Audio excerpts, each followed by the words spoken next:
Bonjour à tous et bienvenue sur Fréquence Europa, la radio de la dissidence française. Nous vous proposons aujourd'hui une émission de radio gérée par les militants et pour les militants. Aujourd'hui, nous allons parler d'un sujet assez large et puis qui peut toucher tout le monde, militer au quotidien, avec plusieurs intervenants. Aujourd'hui, on a Gaëtan, qui est responsable de la section de Clermont-Ferrand, qui a notamment milité dans d'autres mouvements avant d'arriver à la dissidence française. Jean-Michel, qui est responsable de l'ADF à Paris et militant depuis la création. Cargal, qui est militant depuis 4 ans à la dissidence française, à la fois en Bretagne et en région parisienne. Et puis Kernal, militant lyonnais et ancien militant syndical. On a aussi parmi nous Vincent Vauquelin, qui est président et fondateur de la dissidence française. Donc Vincent, est-ce que tu peux commencer par tout simplement nous dire quelques mots sur la dissidence française? Qu'est-ce que c'est exactement? Eh bien, bonjour, merci, et je suis ravi d'inaugurer cette première émission Fréquence Europa. Alors, très rapidement, la dissidence française, c'est 3 choses. C'est d'abord un mouvement politique, national et social, qui rassemble des Français autour d'une idée simple, rompre avec les méthodes, les discours du passé, pour proposer une alternative au mondialisme libéral. C'est aussi un pôle de formation, un pôle de refondation pour forger une nouvelle jeunesse, fière, libre et prête à prendre la relève lorsque le moment sera venu. Et enfin, c'est une communauté d'action et d'idées qui innove, qui s'investit concrètement sur le terrain pour redonner du sens à l'engagement politique et finalement lier les paroles aux actes. C'est tout le sens de cette émission. Merci Vincent. Pour commencer cette émission, donc qui est sur le sujet militer au quotidien, je vais commencer par une petite citation en fait de Sainte Thérèse de Lisieux qui nous dit: il faut toujours prier comme si l'action était inutile et agir comme si la prière était insuffisante. Alors on va commencer par demander l'avis tout simplement de Gaëtan, qui, je le rappelle, est responsable de la section à Clermont-Ferrand. Gaëtan, est-ce que tu peux nous expliquer en quelques mots, pour toi, qu'est-ce que c'est le militantisme et comment est-ce que tu milites aujourd'hui? Alors bonjour à tous déjà. Alors le militantisme, moi je le vois forcément sur le terrain, aller à la rencontre des gens. Le militantisme d'aujourd'hui, c'est pas simplement aller coller, aller sticker ou aller tracter, c'est aller au contact des gens, leur montrer que notre idéologie est saine et tout à fait normale. Et voilà, Ok, simplement. merci Gaëtan. Ensuite, on va demander l'avis du coup de Jean-Michel, qui est responsable de la dissidence française à Paris. Qu'est-ce que tu penses du coup du militantisme aujourd'hui et comment est-ce que tu milites au quotidien? Bonjour à tous déjà, content de participer à cette première émission radio de la dissidence française. Donc le militantisme, je dirais qu'en fait c'est la vie de tous les jours quand on se réveille et le matin et quand on va se coucher le soir. C'est-à-dire que c'est respirer un état d'esprit qui normalement doit être en presque totale contradiction avec son temps, c'est-à-dire ce progressisme à tout prix, ces choses, ces lois iniques et ces injustices qui se multiplient un peu partout. Donc au final, c'est petit à petit dans son travail, dans son quotidien et ensuite dans les mouvements dans lesquels on peut appartenir, mettre son grain de sel, œuvrer comme on le peut, que ce soit sur le terrain. Il y en a qui sont plus doués pour coller, il y en a qui sont plus doués pour la vidéo, il y en a qui sont plus doués par exemple pour la musique. Donc le militantisme, en fait, c'est culturel, je dirais après, c'est métaphysique, c'est tout ce qu'on veut, c'est un état d'esprit avant tout. Et en fait, il faut essayer de former cet état d'esprit, le polir comme un petit bijou. Et pour les nôtres, pour les Français, et j'ai envie de dire que c'est même une idéologie presque universaliste, parce que si tout le monde, on va dire, se comportait comme on essaye de se comporter, je dis pas qu'on est arrivé au bout, je pense qu'on s'en porterait mieux tous. Donc le militantisme, c'est la vie de tous les jours en fait. Merci beaucoup Jean-Michel. En parlant du coup de militer tous les jours, c'est vrai qu'on a un militant qui est très présent aussi à la fois en Bretagne et en région parisienne. Cargal, est-ce que tu peux nous dire un peu justement comment toi tu milites à la fois à plusieurs endroits en France et puis au quotidien? Bonsoir Eliane, bonsoir camarades. Alors, pour moi, militer aujourd'hui, c'est répondre présent à tous les appels que me fait la dissidence française, que ce soit pour des manifs, pour des campagnes, pour besoin de temps pour coller, tracter, Mais militer, je trouve, c'est surtout en fait vouloir rompre avec le fait d'être spectateur ou commentateur de la vie, se dire que le bien commun et la justice et les idéaux qu'on a sont plus importants que notre confort, et, et vouloir à notre petite échelle influer sur les choses. Et je pense que militer aujourd'hui, surtout alors que depuis l'élection de Macron, il y a une certaine démobilisation quand même de tout le monde qui est un peu déçu. Militer aujourd'hui, c'est rester fidèle aux principes, essayer d'être sain et continuer d'être acteur et d'être chaque militant doit être un instrument de propagande dans le bon sens du terme en fait, doit être capable de rayonner assez pour attirer les autres, notamment par l'exemplarité ou d'autres choses, vers nos idées et vers nos idéaux. Merci Karial. Ensuite, on va enchaîner du coup avec Karnal qui va nous expliquer du coup pour toi Karnal, qu'est-ce que c'est militer, sachant que tu as une expérience particulière, tu as été aussi militant syndical, donc c'est un peu hors du commun aussi. Est-ce que tu peux nous en dire un peu plus? Déjà, bonsoir à tous. Pour militer, en fait, ça peut revêtir plusieurs formes déjà. Hein. Je pense qu'il ne faut pas négliger toutes les formes du militantisme. Ça peut être le gars derrière son ordinateur qui troll sur un forum. Ça peut être aussi un repas de famille aussi, où on n'est pas d'accord avec la majorité des gens qui accompagnent le banquet. Ça peut être aussi, mais c'est surtout aussi dans la rue, l'organisation et toutes ces choses-là. C'est un peu, si je pouvais imaginer ça, ce serait un petit peu comme une graine qu'on plante et qu'on arrose tous les jours. Et surtout, faut être patient, faut attendre. On n'a pas les résultats immédiats. C'est ce tunnel, on prend ce tunnel en voiture et puis c'est un long tunnel. La lumière, on la voit pas tout de suite. Faut attendre. Donc la première arme déjà, c'est d'être patient, c'est de pas se décourager. Et puis c'est au quotidien, tous les jours. C'est un état d'esprit, pas forcément une passion, mais une nécessité avant tout. Voilà. Ok, merci beaucoup Karnal pour cette intervention. Je vais demander maintenant à Vincent Vauquelin, du coup fondateur de la dissidence française. Est-ce que déjà Vincent, est-ce que tu as encore le temps de militer et sinon comment est-ce que tu décris le militantisme aujourd'hui? Alors oui, bien sûr j'ai encore le temps de militer, enfin je prends le temps. Je pense qu'on est tous pareils, on prend le temps, on n'a pas forcément le temps avec le boulot, la vie privée, tout ça, mais on prend le temps toujours, donc je colle encore des affiches, je fais des maraudes, voilà tout ça. Sur la question même du militantisme, je rejoins tout ce qui a été dit auparavant. Le militantisme, ça, au-delà de l'objectif en lui-même, qui est évidemment de faire connaître nos propositions, de faire entendre notre voix auprès des Français, le militantisme en lui-même peut même être une fin en soi, au sens où ça permet de se dépasser, sortir de l'individualisme.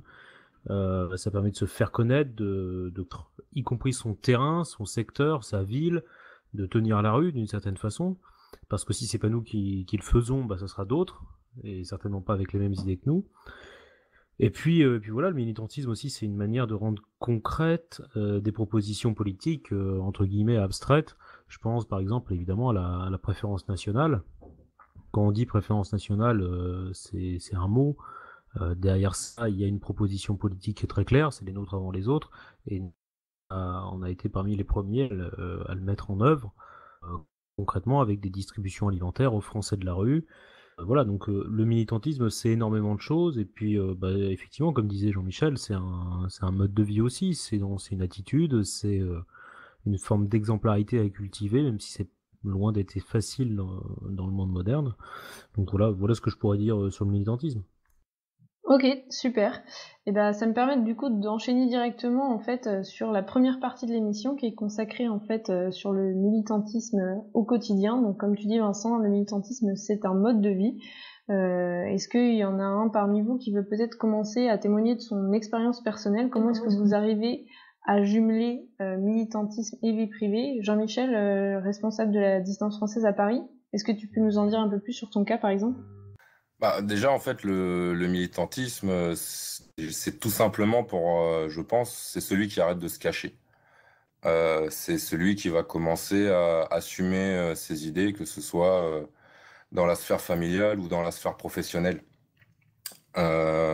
qui va donc, quand il y aura un sujet de discussion en particulier, qui essaiera de donner son avis, en sachant très bien qu'il ne plaira pas à la majorité, qui risque même parfois de froisser un peu de monde, parce que bon, on est dans une société sensible, hein, comme on dit. Donc, c'est celui vraiment qui n'aura pas peur de passer pour le vilain petit canard, tout en sachant au fond de lui que bah, il est plus proche de la vérité que ces gens-là, parce que bon, après détenir la vérité, tout ça, c'est encore un autre débat. Mais ou au moins, il essaiera de faire régner le bon sens, ce qui est perdu à ce jour. Donc, je pense que le militant, c'est essentiellement celui qui arrête de se cacher. Et dans sa vie privée, bien sûr, je conseillerais aux militants, au futur ou même au présent, d'essayer de construire avant sa vie de famille, de devenir militant au final. Je pense que c'est de préférence, il vaut mieux faire les choses dans cet ordre-là.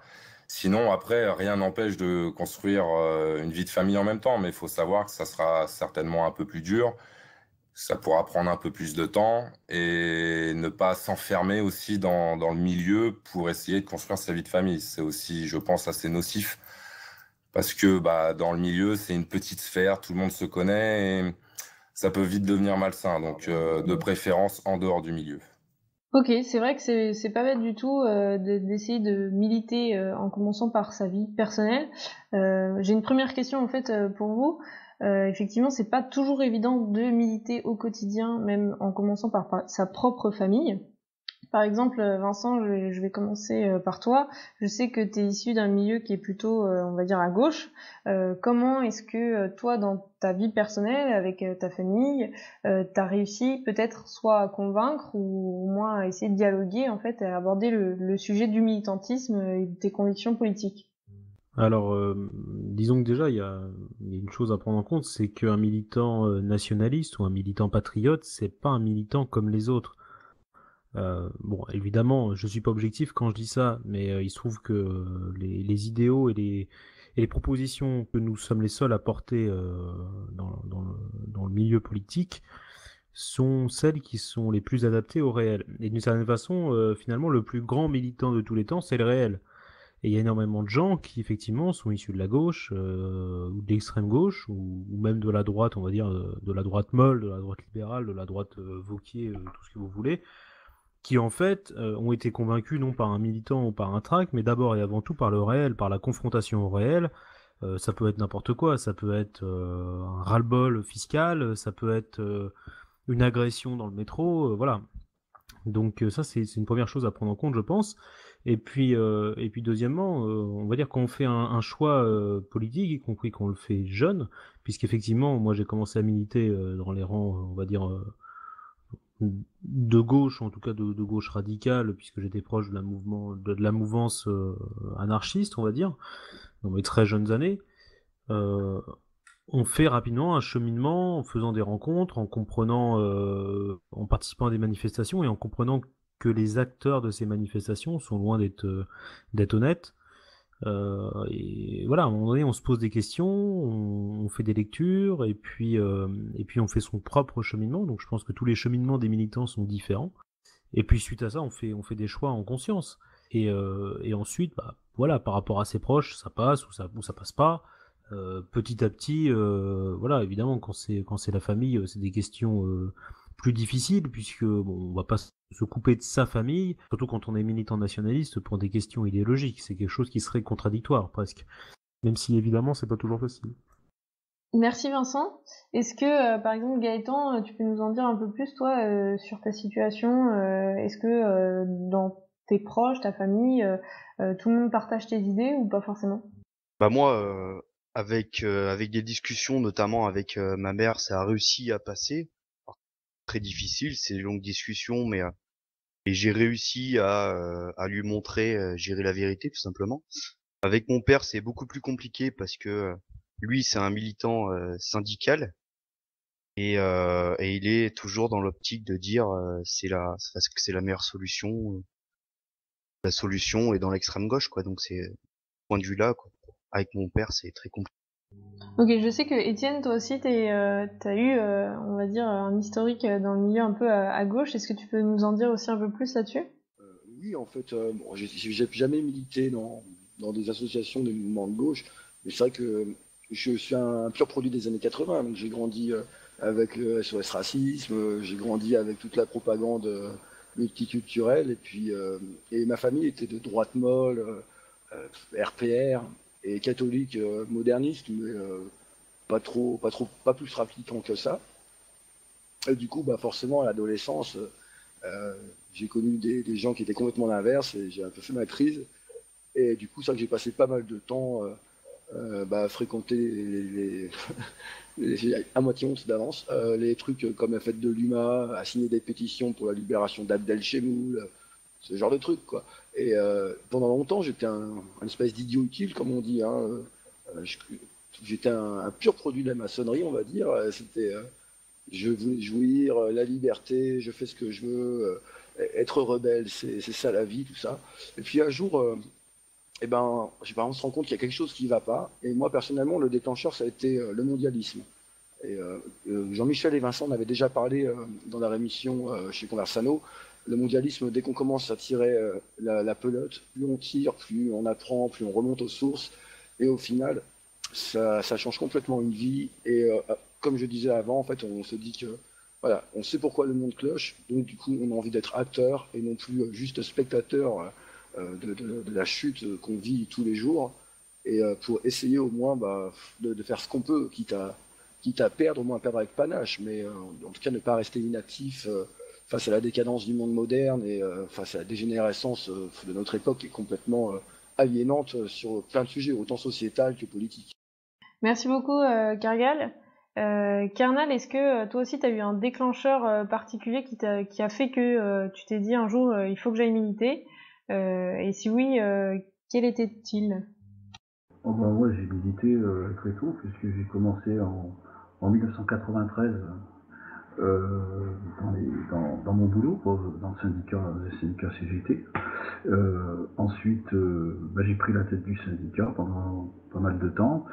Je discutais de tout, je militais, je défendais des camarades, parce que c'est d'avant tout ça. Pour moi, le syndicalisme, c'est la solidarité, c'est améliorer les conditions de travail, c'est faire de sorte que ça avance, parce que la vie, c'est qu'un rapport de force, ni plus ni moins. Hein. Si on passe rapport de force, on est toujours perdant. Puis ensuite, quand je voyais que, ce qui fait que je me suis un peu éloigné un peu du syndicalisme, notamment de cette tendance, c'est-à-dire qu'en fait, j'avais l'impression que des grandes pontes, enfin les gens, ils mettaient en ordre du jour des, des, des choses qui ne nous concernaient pas vraiment, quoi. Les sans-papiers à Paris en 95, qui occupent une église, je veux dire, en quoi ça nous concerne, nous, quoi. Moi, ce que je veux, c'est que ça fonctionne sur le terrain. Et bien sûr, on n'a jamais de réponse, quoi. À chaque fois qu'on leur pose des questions, on évacue, ou alors on comprend rien, on est stupide, je fais du populisme. Voilà, c'est tellement facile de pousser le problème du cul comme ça, sous le tapis. C'est ce qui a été fait en permanence. Puis bon, moi je suis quelqu'un qui dresse des bilans, hein. Moi je suis un pragmatique, je me dis, est-ce que ça a marché, quel est le bilan? Je m'aperçois que non, ça fonctionne pas, quoi. Ça fonctionne pas, le syndicalisme recule, donc il faut faire autrement. Et pour moi, le nationalisme, et puis précisément, politiquement, je veux dire, c'est une continuité. Et je ne me sens pas du tout en. Pour moi, c'est pas une fraction, hein, c'est pas j'étais de gauche, du coup je me retrouve à l'extrême droite. Non, pour moi, c'est une continuité. C'est moi qui suis logique, c'est les autres qui le sont pas. Moi, j'ai pas honte de dire que je fais du populisme, je suis pour le populisme, ça me dérange pas. Le seul truc, c'est qu'après, pour la famille, pour tout, faut leur faire comprendre, faut leur parler, faut être pédagogue. Et avec les parents, les parents sont ouverts, c'est pas un problème, même s'ils sont pas de mon côté, ça discute. Et puis après, c'est un équilibre à trouver quand même. C'est important de faire la part entre la vie privée et le militantisme. Et avec cet équilibre, en faisant attention, en s'organisant, on y arrive sans trop de problèmes. Enfin, pour l'instant, ça marche, quoi. Voilà. Ok, c'est vrai que je sais que toi tu milites, on va dire, tu passes un certain temps à militer sur le terrain, t'es un militant actif à la dissidence française. Est-ce que du coup ta famille partage tes idées ou alors c'est toujours un sujet un peu de conflit? Non, dans l'ensemble, c'est famille proche, partage mes idées, oui. Après, quand je parle des parents, tout ça, mon père, ben non, hein, mon père ne partage pas mes idées, mais après c'est des discussions, mais ça reste que, bon, bah c'est la vie, hein, on n'est pas d'accord, hein, c'est bifurqué, enfin lui il dit que j'ai bifurqué, moi je dis que non, enfin bon, c'est mon problème, mais faut pas, ça sert à rien de s'emporter ou quoi que ce soit, on peut rester courtois, on fait passer un message, voilà, et puis ça passe tant mieux, ça passe pas, tant pis, mais faut jamais fermer la porte, quoi. Concernant la famille et la vie privée, c'est vrai que la vie professionnelle, la vie privée, c'est vrai qu'effectivement nos idées ne sont pas populaires, elles sont grandement combattues par les médias et les gens en général n'ont pas envie de conflits, ils veulent, enfin la vie est déjà assez compliquée, ils veulent avoir leur petite routine et puis ils n'ont pas envie de choses radicales. En fait, c'est vrai que c'est ça que je voulais dire, donc c'est que dans la vie professionnelle comme dans la vie privée, de toute façon, dans la vie en général, quelqu'un qui ne veut pas être convaincu ne sera pas convaincu. Donc ça ne sert à rien de rentrer dedans, ça ne sert à rien d'arriver avec nos grands sabots. Et puis surtout, comme l'a dit Vincent un peu plus tôt, tout est affaire de cheminement. Donc que ce soit avec notre famille ou avec dans la vie professionnelle, on ne va pas arriver maintenant en leur disant c'est comme ci, c'est comme ça, parce que c'est comme ça, alors que les gens sont souvent même pas informés de ce qui se passe réellement. Donc il faut être humble, il faut accepter parfois de ne pas avoir le dernier mot, tout en sachant que, comme a dit Vincent plus tôt, le réel est le meilleur militant.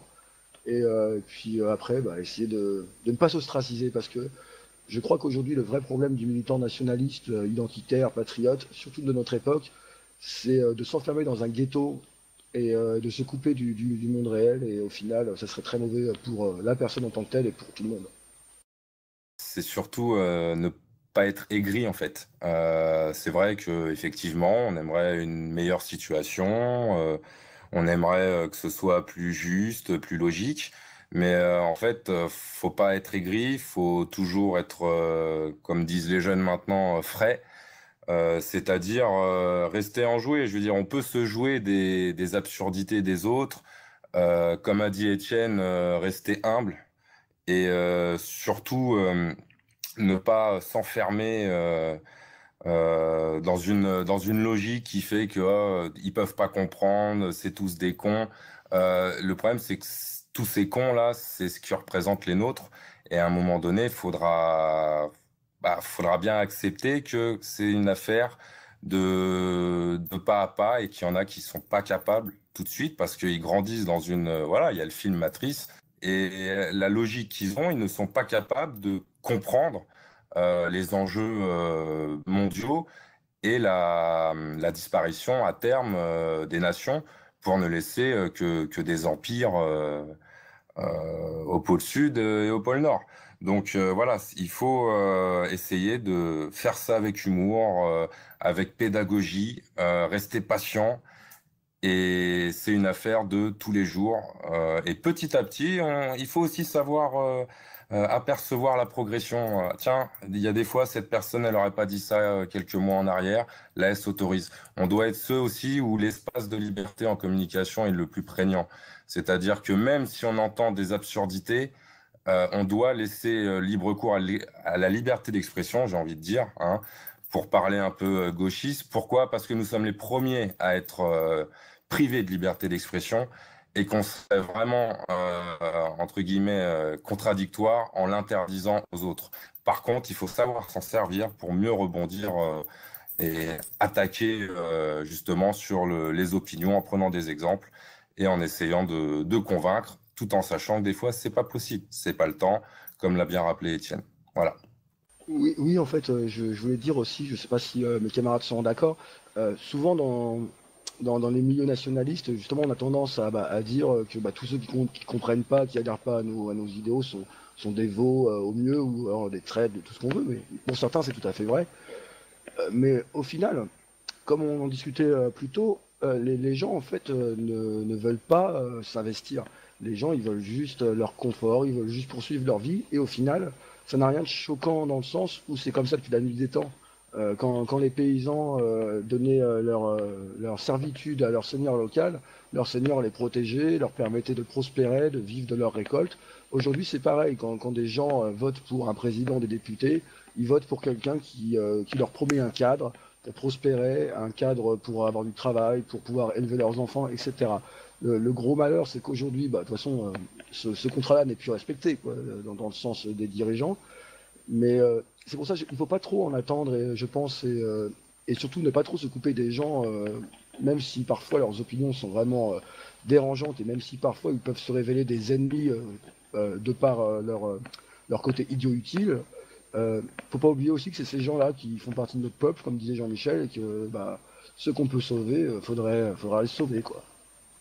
C'est exact. Merci beaucoup, Kirgal. Merci à tous. Je me permets de conclure cette première partie, en fait, qui, si je résume, nous dit tout simplement que militantisme, c'est pas seulement aller coller des affiches, aller aider des gens dans la rue ou distribuer des tracts, coller des stickers, etc.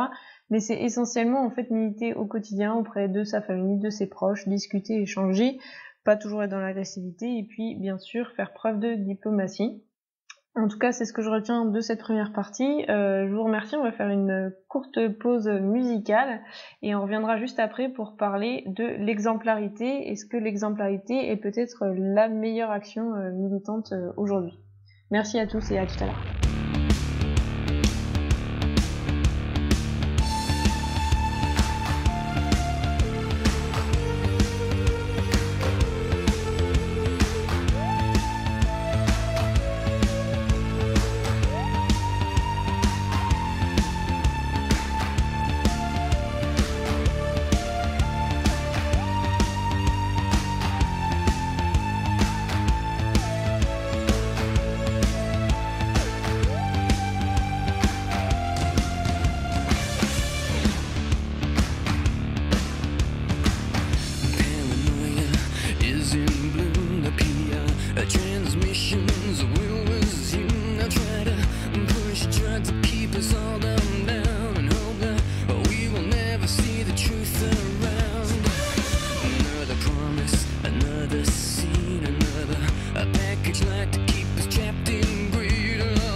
Alors c'est parti pour la deuxième partie de cette émission. On est toujours sur Fréquence Europa, la radio de la dissidence française. On se retrouve aujourd'hui, donc on parlait de militantisme, aujourd'hui avec nos invités que sont Gaëtan, Jean-Michel, Kergal, Kernal et Vincent Vauclin. On va aborder maintenant le deuxième sujet de l'émission. L'exemplarité n'est-elle pas la meilleure action militante d'après vous? Gaëtan, je vais commencer par toi. Qu'est-ce que t'en penses? Est-ce que pour toi c'est une vérité? L'exemplarité est-elle la meilleure action militante? Et comment est-ce que tu le vis toi au quotidien? Dans le militantisme, l'exemplarité, c'est même la base, quoi. L'exemplarité, ça commence par bien s'habiller, par être courtois, par être poli, par être c'est un tout. Faut paraître normal pour normaliser nos idées, car elles sont tout simplement normales. Alors je pense que ça pourrait être intéressant, vous me dites ce que vous en pensez, mais de parler pourquoi pas du style vestimentaire du milieu, sachant que dans le milieu, on va dire nationaliste, on a un style vestimentaire qui peut être facilement identifié. Qu'est-ce que vous en pensez? Bah, honnêtement, c'est vrai qu'il y a des stéréotypes qui sont assez récurrents. Tu es vraiment entre la chemise blanche costard haut salarié cadre et le petit faf de base, sans être méprisant bien sûr, qui va se cantonner.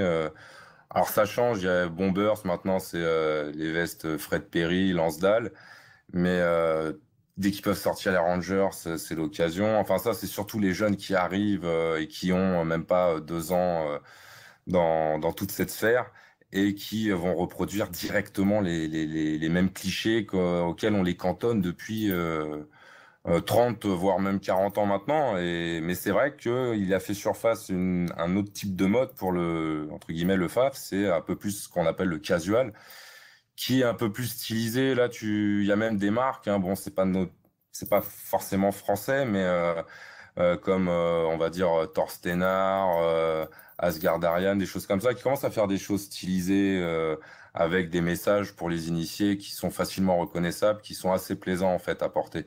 Parce que tu peux les porter au boulot, les gens ils calculent pas, et puis ceux qui connaissent, ah tiens, sympa.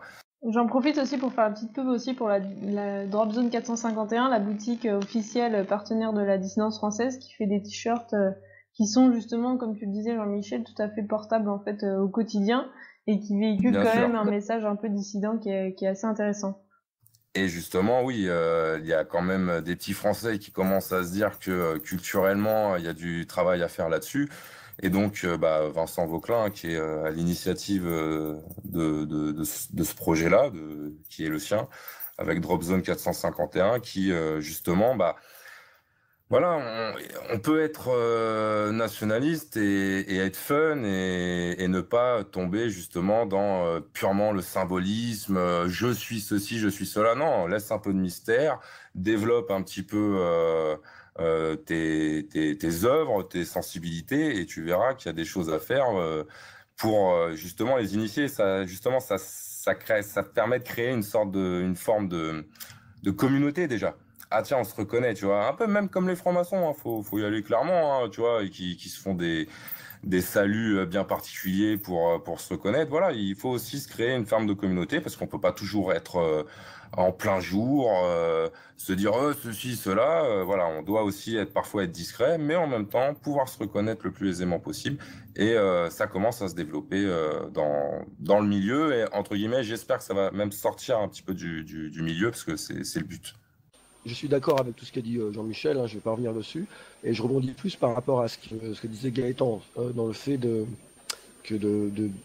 pas forcément de bien s'habiller. On demande à la personne d'être un dandy, j'en suis pas un, je suis un plouc fini. Mais au moins d'être d'accord avec nos idéaux. Et moi je viens du métal. Il y a encore, avant que je me réveille, avant que je milite, j'avais les cheveux jusqu'au bas du dos, des t-shirts outranciers, etc.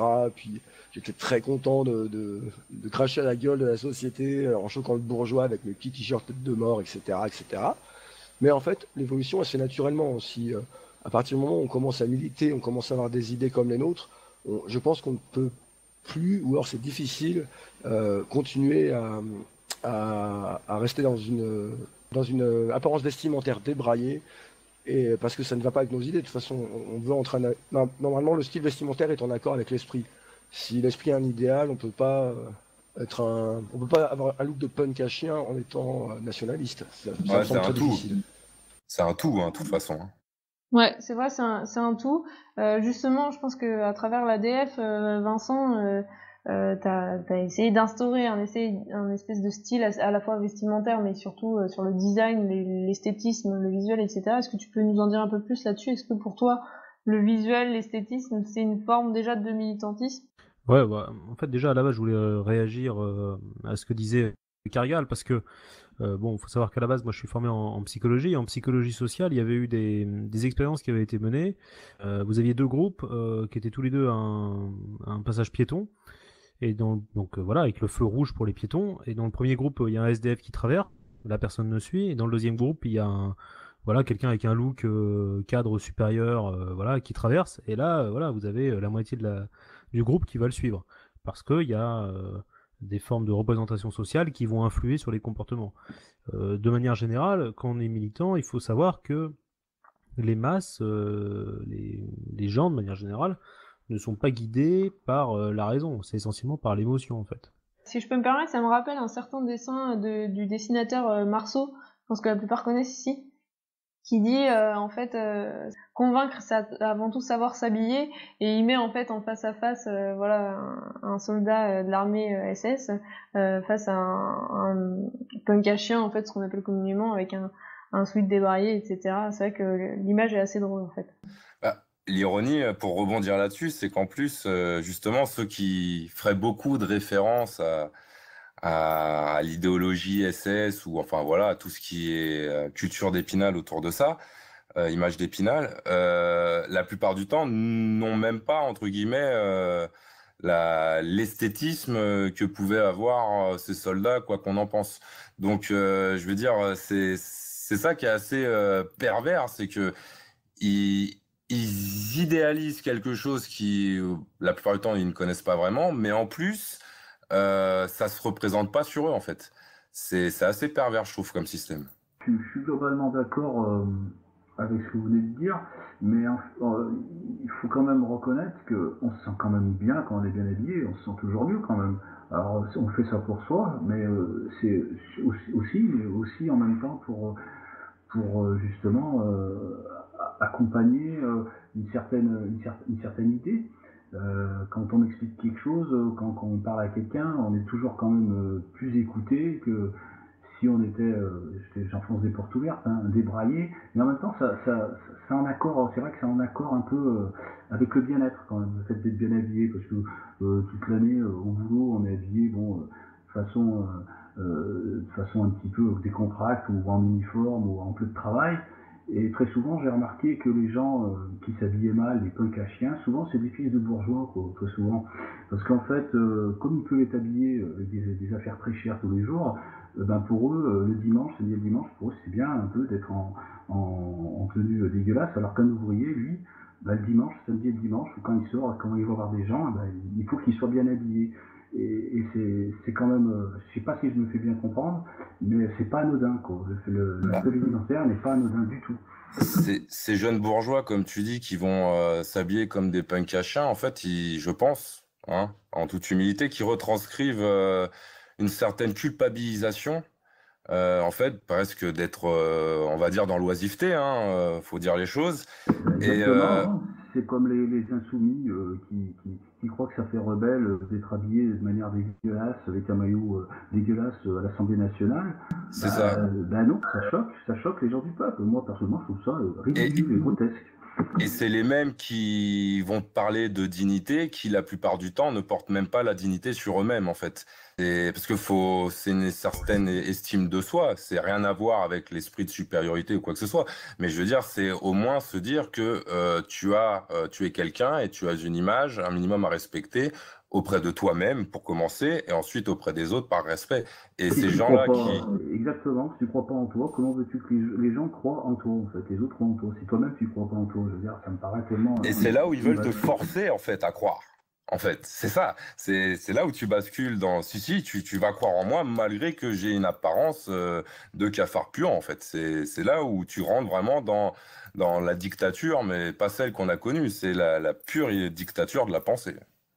En général, en fait, vous savez, des fois, on peut se dire quand est-ce que ça a commencé le déclin. En fait, faut se rappeler, enfin, je sais pas pour vous, mais moi déjà au collège, les bons élèves étaient vilipendés, on se moquait d'eux, et les mauvais élèves comme moi, qui étaient au fond du radiateur à se branler la nouille, excusez-moi du terme, on était T'étais cool. les bad boys de la classe et on était bien vus. Et à Ouais, partir du moment où cool. dans une société on valorise la crétinerie, l'impolitesse, le manque de tenue enfin voilà, à partir du moment où on valorise L'inversion, tout en ça, fait. faut pas s'étonner qu'aujourd'hui, bah, en fait, on soit avec un entourage débraillé. Si je peux me permettre, il y a quelque chose qui me choque tout le temps dans la vie de tous les jours, c'est quand je vois un couple dans un lieu public, en général, une femme ne sort pas de chez elle en étant un minimum apprêtée. Elle n'a pas envie de sortir avec son survêt dégueulasse à la Bridget Jones. Elle sort, elle est à moitié maquillée, elle sent bon, c'est une femme. Et quand on voit souvent avec un mari en survêt, basket, mal rasé, débraillé, je me dis moi qu'il a aucun respect pour sa femme ni pour les gens. Parce que bien s'habiller, c'est aussi se respecter soi et respecter ce qui nous entoure. Et je voudrais juste finir que aujourd'hui, dans notre époque dégénérée, oui, notre époque dégénérée, c'est le mot.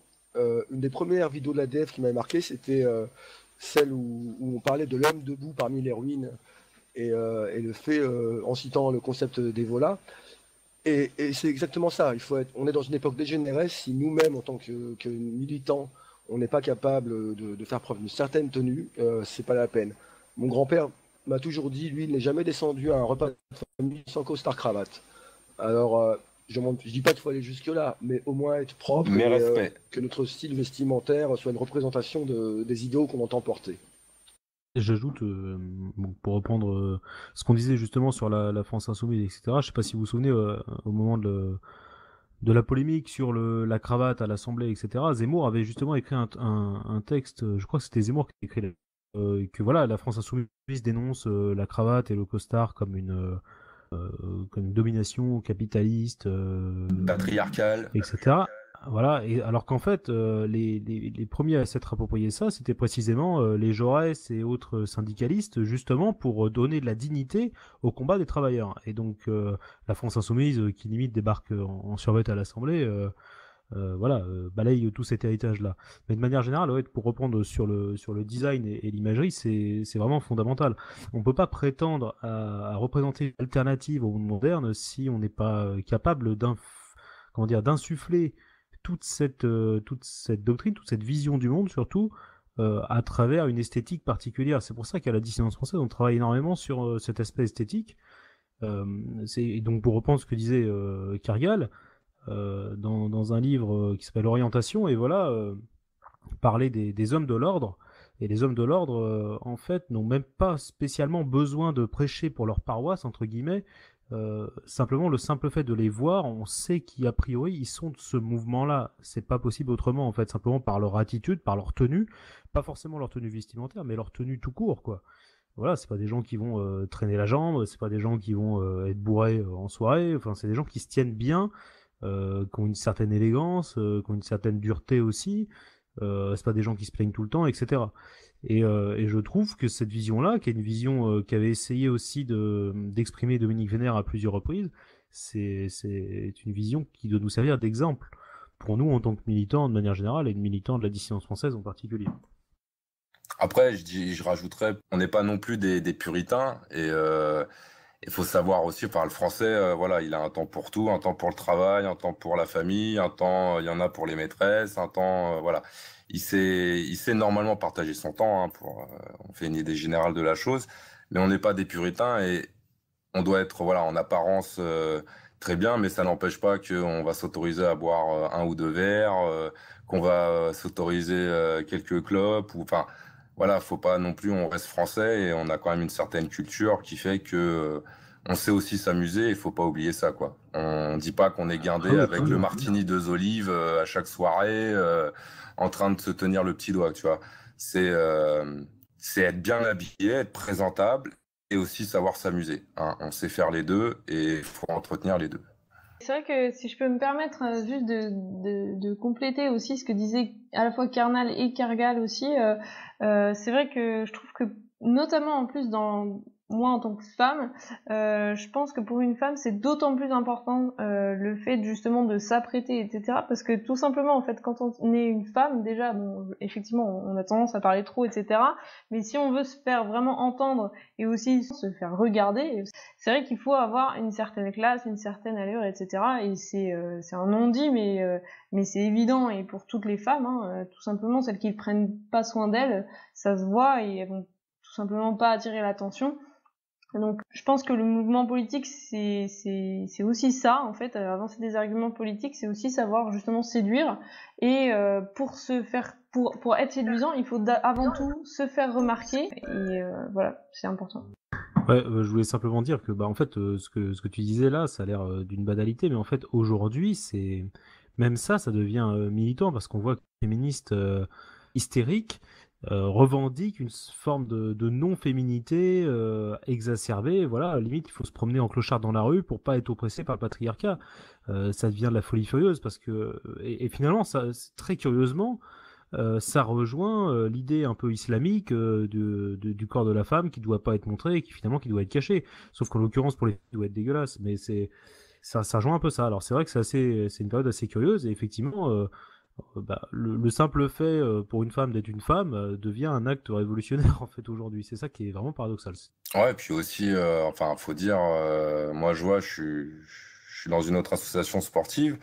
Et nos petits blancs, il y en a une partie, ils sont blasés, quoi. Et j'ai envie de te dire, prendre soin d'eux-mêmes, c'est pas gagné, quoi, parce que je te dis, ouais, une impression de blasé. Par exemple, un match, ouais, si je le gagne, c'est bien. Si je le perds, c'est pas grave. Enfin, je veux dire, j'ai pas eu l'impression d'être élevé et de jouer dans une atmosphère comme ça, avec un état d'esprit comme ça, où voilà, on était déçus quand on perdait, on en voulait pour gagner. Et là, j'ai l'impression, il y a de plus en plus, je dis pas que c'est tous, mais en tout cas, il y en a plus où ils sont blasés. Et je pense que ça peut mener, pareil, à un négligement de soi-même. Et au final, pour vivre en banlieue, ceux qui prennent soin d'eux la plupart du temps, effectivement, les enfants d'immigrés,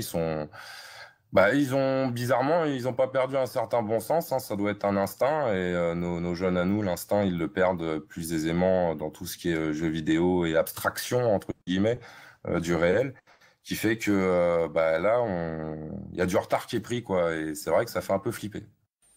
Toute la discussion me fait penser aussi à un article que j'ai lu sur le dandisme, puisque vous savez que dans nos milieux, et notamment à l'ADF, on a quelques représentants de cette mouvance, où en gros l'élégance à la française, à l'européenne, vestimentaire, on va dire, est affirmée comme acte révolutionnaire d'une certaine façon. Et c'est vrai qu'effectivement, si vous allez dans le métro, entre le survêtement et puis le 3 pièces, il y a une différence très claire, très nette. Est-ce que tu peux expliquer, Vincent, ce que c'est le dandisme pour ceux qui ne savent pas? Le dandisme, je suis pas un spécialiste de la question, mais c'est un mouvement, on va dire, qui va cultiver donc l'élégance, une certaine vision du monde, un certain goût, pas. Il y aura un petit côté rétro, je pense. Oui, voilà, un goût pour le rétro, pour une forme de sophistication, on va dire, des relations humaines. Et des relations à soi-même aussi. Mais c'est quelque chose qui est assez intéressant en fait, et qui fait un peu son retour aujourd'hui. Ça, je trouve que c'est intéressant, en particulier pour la problématique qui nous intéresse. Surtout dans un monde uniformisé de plus en plus, où voilà, moi je l'avoue moi-même, hein, la plupart du temps c'est des jeans, hein, et en plus pour certains c'est du jean Levi, tu vois, donc voilà, c'est américain, c'est tout ce que tu veux, hein. Mais c'est vrai que il y a une certaine forme d'élégance française qui essaye de perdurer, mais tout de suite ça va être dans des marques de luxe, et encore maintenant ces marques de luxe elles vendent aux quatre coins du monde, donc c'était vraiment encore dans l'image d'Épinal, j'ai envie de te dire. Même ça, l'élégance française, c'est vrai que se perd, donc ces petits mouvements-là, mine de rien, oui, effectivement, c'est contre-révolutionnaire dans ce monde uniformisé. Ce qui est intéressant, ça a été un peu touché, je trouve, du doigt par vos interventions précédentes, c'est à la fois l'hystérie féministe et à la fois un peu un thème dont on parlait beaucoup de gens, c'est-à-dire beaucoup de gens de nos milieux, d'ailleurs, la féminisation de la société et la féminisation de l'homme.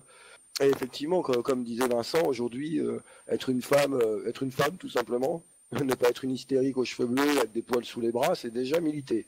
Et dans la même façon, en fait, chez l'homme aujourd'hui, on voit beaucoup des hommes féminins. Et d'ailleurs, comme disait Jean-Michel, c'est vrai que je dois reconnaître que quand je prends le métro, en fait, déjà qu'on est un petit peu cerné par les halogènes, pour parler poliment, des fois je cherche vainement quelqu'un qui me ressemble, un petit peu quelqu'un qui fait que je trouve semblable. Et les seuls Français que je vois, en grande majorité, ce sont des Français, excusez-moi du terme, un petit peu fiotisés, féminisés, qui symbolisent tout le progressisme du monde moderne, qui sont à la fois faibles, à la fois avec des vêtements de filles. Enfin, je sais pas si vous voyez la mode aujourd'hui. Hein, pour les mecs, c'est des stretch sans chaussettes moulants avec une barbe de hipster, et pour les filles, c'est des pantalons larges, en mode années 80. Enfin, c'est dégueulasse, quoi. Et je trouve justement par rapport à tout ce qu'on dit, c'est encore plus une nécessité de s'habiller correctement, et rien que le fait aujourd'hui pour un homme de s'habiller comme un homme et une femme de s'habiller comme une femme, effectivement, c'est déjà être réactionnaire, c'est déjà être facho pour certains, et c'est déjà militer en fait. Ça rejoint le fait de s'entretenir aussi au point de vue physique. Enfin, je veux dire, voilà, faut aussi un minimum. Je dis pas que faut taper les 100 pompes par jour ou quoi que ce soit, mais au moins se dire qu'on peut courir 1 kilomètre sans être sur les genoux, un minimum, entre guillemets, même pour la survie. Enfin, s'il faut fuir ou s'il faut au contraire riposter, un minimum pour se défendre. Et c'est vrai que dans l'esprit masculin aujourd'hui, il y en a beaucoup, tu as l'impression que c'est plus nécessaire. Alors, moi, je suis dans la région parisienne. Peut-être que c'est aussi un peu plus concentré dans cette zone-là. Mais c'est vrai que on sent la faiblesse, hein, comme disait Étienne, clairement, ça se laisse aller. Et puis, si tu leur mets un coup de pression, effectivement, assez tentant hein, pour le prédateur qui se balade. Hein, faut le dire honnêtement. T'as l'impression que c'est même préparé hein, le truc. Hein, c'est que t'as le poisson et puis t'as l'ours qui est juste au-dessus pour pêcher. Hein, c'est comme un logiciel. Donc on va clôturer cette deuxième partie. On a parlé d'autres sujets, mais c'était vraiment intéressant. Je vous remercie à tous. On se retrouve juste après pour parler d'autres expériences militantes, du militantisme un peu alternatif, on va dire ça comme ça. On se retrouve tout à l'heure après une pause musicale. À tout de suite.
Gonna try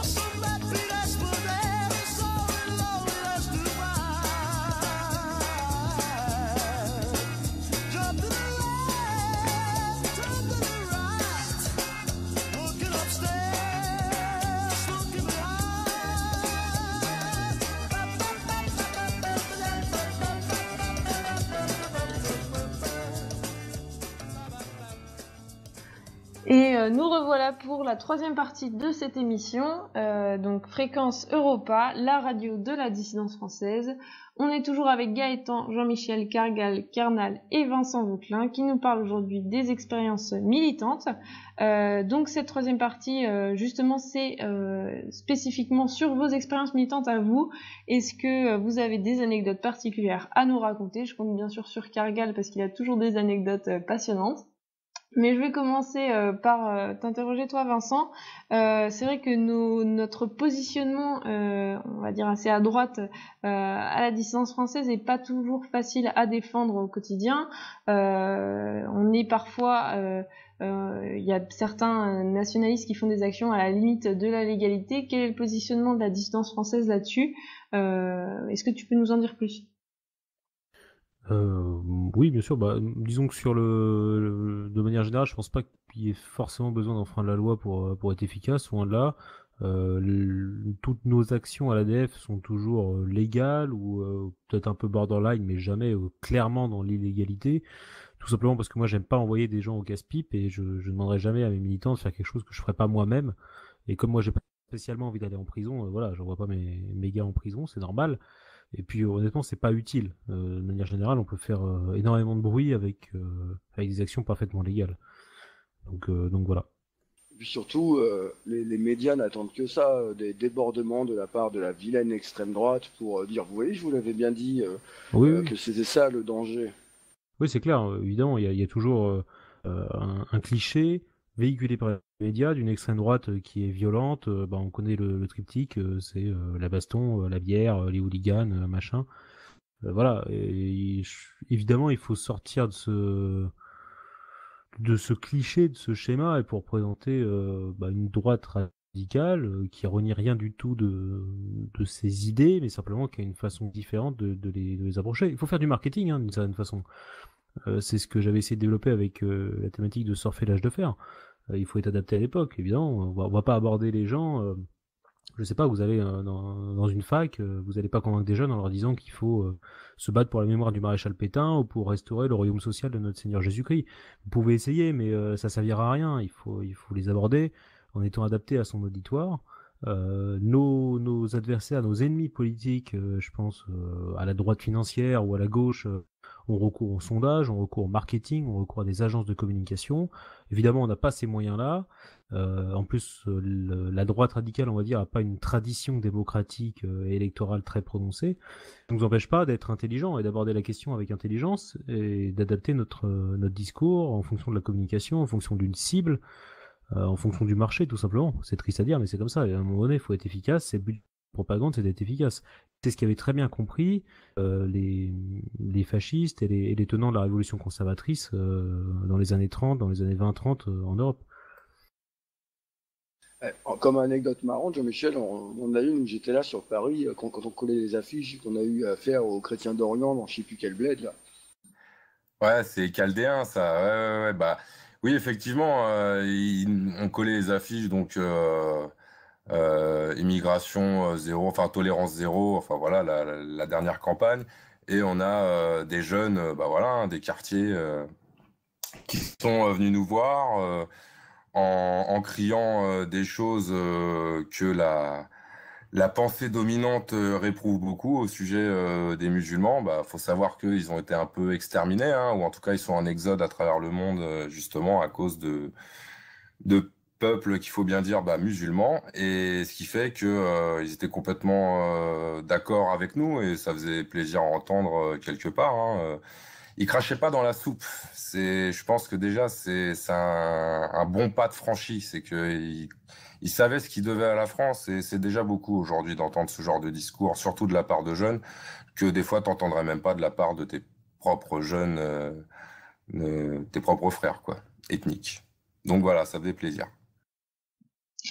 Alors Gaëtan, si je peux me permettre, toi t'as milité dans d'autres mouvements du coup assez à droite nationalistes avant d'arriver à la dissidence française. Est-ce que tu peux nous raconter un peu, est-ce que ça se passe pareil en fait dans tous les mouvements? Est-ce qu'il y a des esprits différents, des ambiances différentes? Quelles sont les différences d'après toi? Alors moi, j'ai avant tout, avant d'arriver à la dissidence française, j'ai milité à Génération Identitaire. pour moi, c'est pas spécifiquement du nationalisme, hein, c'est plus de l'identité. Enfin, ils prennent l'identité, c'est tout, ça s'arrête là. Ils ne voient qu'un problème, c'est uniquement l'islam en fait, ça s'arrête ici.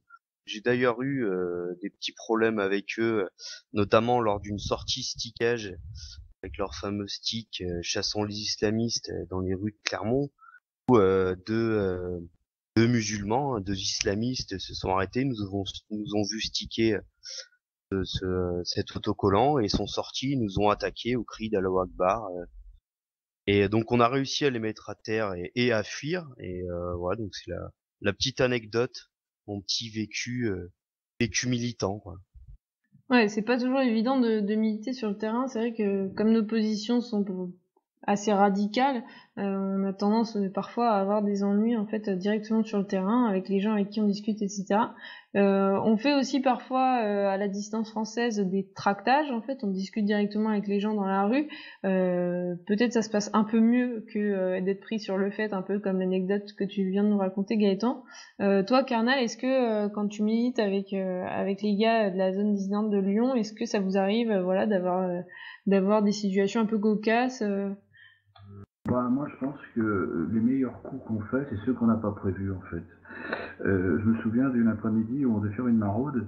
Au final, on mangeait dans une pizzeria. Et puis quand on est sorti de la pizzeria, on n'était pas nombreux ce jour-là, on était 4. On a vu une manifestation contre le TAFTA. Et donc, on a décidé de se mettre dedans avec nos drapeaux, nos autocollants, en première ligne. Et du coup, ça a dérangé, bien sûr, les écologistes, gauchistes, qui ont vu nos drapeaux, tout ça. Donc, j'ai pris des photos. Il y a un gars qui commençait à vouloir virer un de nos militants qui était quand même assez costaud. Le gars était petit. Donc, j'ai fait des photos, je les ai publiées. Et ça a fait beaucoup de vues, quoi. Ça s'est bien, on va dire, ça a été porteur, ça s'est bien vendu, parce qu'on a mis une légende, on a un peu brodé sur les photos. Et on est resté jusqu'à la fin. Et c'était un bon coup, voilà, on était contents de nous. Ouais, c'est excellent ça. Ouais, c'est bien, on essaie souvent de s'initier dans des manifestations, notamment syndicales ou quand il y a des salariés qui manifestent, parce que nous, en fait, il ne faut pas que le nationalisme il se coupe vraiment de sa frange populaire. Je pense que c'est même l'avenir du nationalisme, c'est de piquer les clients, les clients des syndicats, parce que pour les syndicats, c'est les clients. Pour nous, c'est le peuple, c'est là-dessus que ça repose. La France repose là-dessus, en grande partie. Et donc, on essaie de s'initier là-dedans, et en faisant comme ça, on arrive à faire des photos sympas, des photos pas mal, mais là où on ne nous attendait pas. Autrement, en matière de problèmes, que jamais j'ai eu aucun problème. Pourtant, des fois, on était assez nombreux à tracter, avec du tractage quand même assez remigration, des choses comme ça. Rien de rien. Bon, ça lui est arrivé, des gens qui voulaient pas. Il y a une femme qui m'a rendu le tractage, qui n'était pas contente. Mais bon, le truc, c'est d'être sympa, c'est d'être ouvert, de donner une image quand même toujours en train de discuter. Et j'insiste aussi sur le fait qu'il faut que ça se passe dans la bonne humeur. Il ne faut pas que ce soit une journée d'action où vraiment c'est le plomb d'y aller. Il faut vraiment que ça se passe bien, que les gens aient envie d'y retourner, et au final, les opérations, elles se passent nettement mieux, quoi, quand les gens sont contents d'être là. C'est vrai que c'est super important de garder toujours un peu sa bonne humeur, etc. Parce que c'est clair que si on a affaire à des gens qui sont un peu déprimés, mine de rien, on a beau écouter leurs arguments, ça nous donne pas vraiment envie de croire en ce qu'ils nous disent, etc. C'est clair que je sais pas si c'est le cas de tous les militants de la dissidence française, mais c'est vrai que j'en connais plusieurs et on a tendance à être assez positif dans notre militantisme, à croire à ce qu'on dit, à avoir de la bonne humeur, de l'avenir en fait, tout simplement. Et c'est vrai que juste ça, je trouve que ça communique en fait un aspect positif, et c'est super important de militer voilà avec le sourire en fait. C'est super essentiel dans le sens où si t'es plein d'amertume, en fait les gens vont détecter quelque part le sentiment, et tous tes arguments objectifs perdront l'étiquette de la raison pour tomber dans t'es un haineux en fait. Donc quelque part, pour être réceptif, pour être reçu par les autres, faut objectivement être de bonne humeur parce que sinon on dira bah, de toute façon lui il est aigri, ouais, il a dû perdre sa femme, il est cocu ou il a perdu son boulot. Enfin voilà, ils trouveront plein de raisons pour ne pas t'écouter parce que objectivement t'es plein de sentiments et donc c'est pas la raison qui domine chez toi.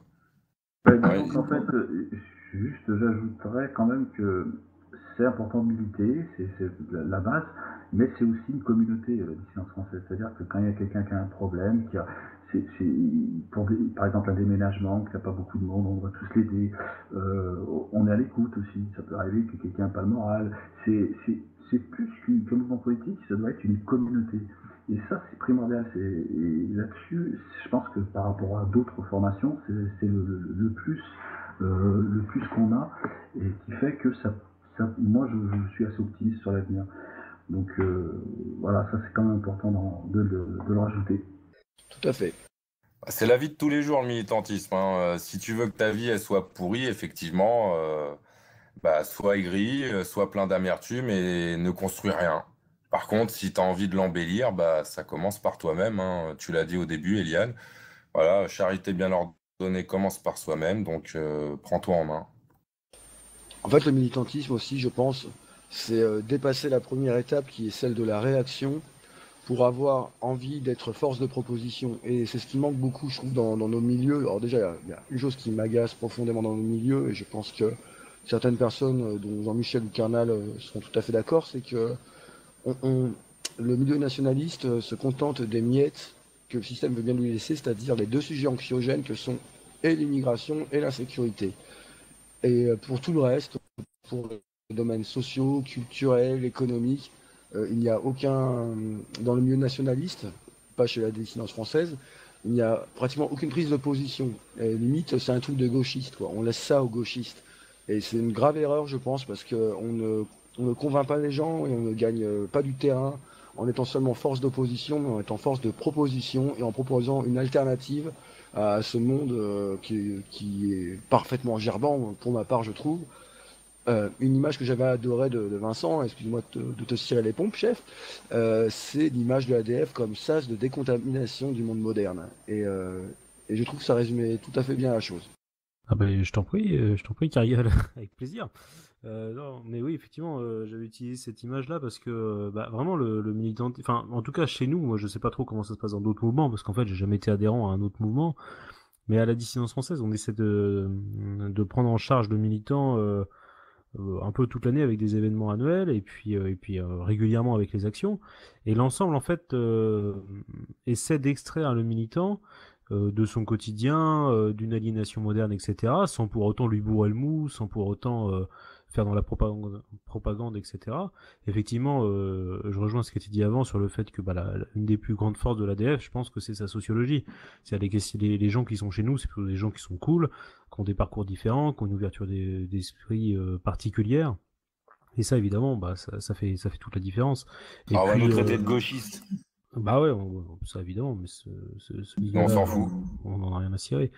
Et sur comment dire, le sas de décontamination, c'est exactement ce qui se passe, par exemple, avec des événements comme Rewild, qui est notre camp d'été, où on voit des militants qui arrivent un peu en mode gauchiste et qui repartent, voilà, complètement.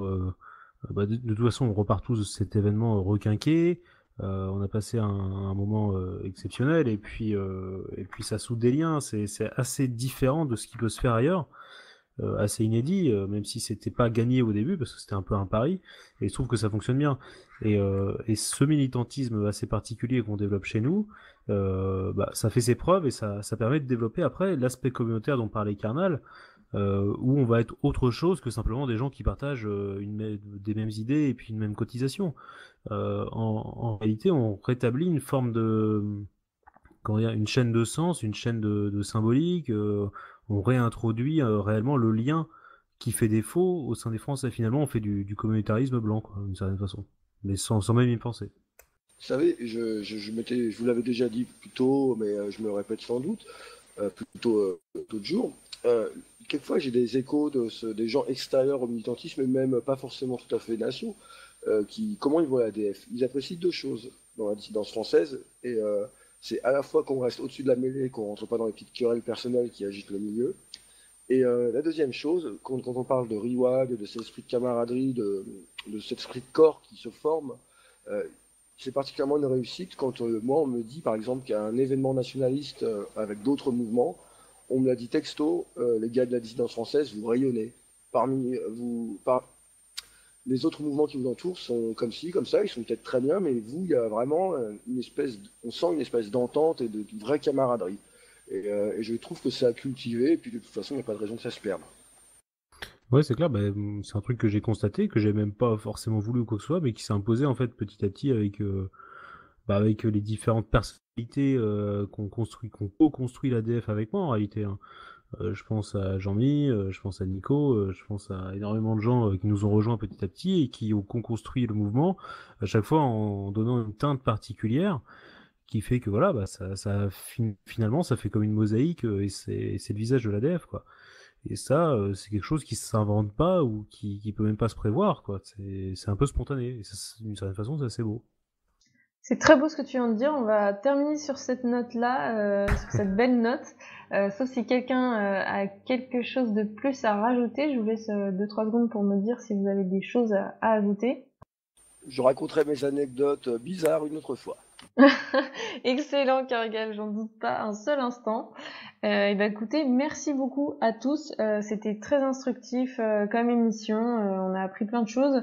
Ça donne une belle image du militantisme et pas toujours celle qu'on connaît habituellement. Et je trouve ça plutôt intéressant. Merci pour votre participation. Je vous souhaite une belle soirée, une bonne journée à ceux qui nous écoutent le matin. À très bientôt sur Fréquence Europa, la radio de la dissidence française. À bientôt. À bientôt tout le monde. À bientôt, bonne soirée camarades, et puis force et honneur.